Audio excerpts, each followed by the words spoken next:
दर्शक बंधु मु स्वागत करेम क्रिएशन यूट्यूब चैनल को। तो शुभ सन्ध्या दर्शक बंधु। आज हूँ 5/8/2023 शनिवार। आज सन्ध्या किसी गुरुत्वपूर्ण खबर आसी चलतु से गुरुत्वपूर्ण खबर पर नजर पकड़ा।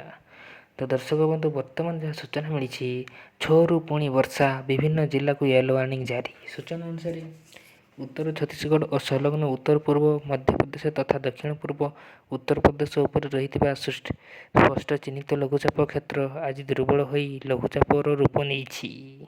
यार प्रभाव ओडिशा उपर एबे नहीं। अन्यपटे मौसुमी जनित निम्नरेखा अमृतसर दिल्ली हमीरपुर हो लघुचापर क्षेत्र में केन्द्र दे मध्य प्रदेश रांची और दीर्घा मध्य दे पूर्व दक्षिण पूर्व दिगरे गति करी उत्तर पूर्व बंगोपसागर जाए लंबी।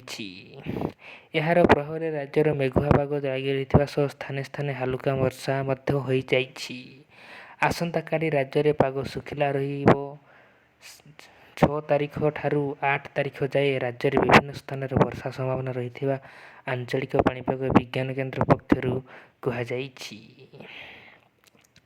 पाणीपाग केन्द्र सूचना मुताबक 6 तारिख दिन सुंदरगढ़, देवगढ़, केन्दुझर और मयूरभंज जिले में बिजुली घड़घड़ी सह हालुका वर्षा होइपारे।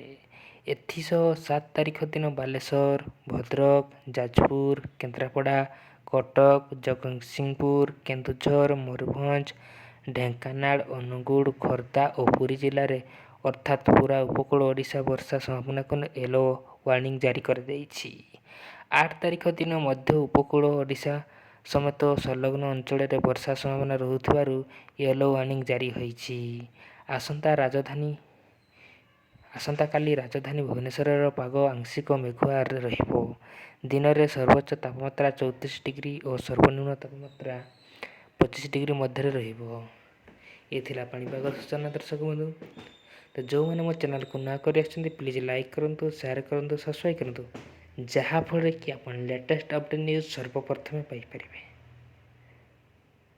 रोची नमस्कार।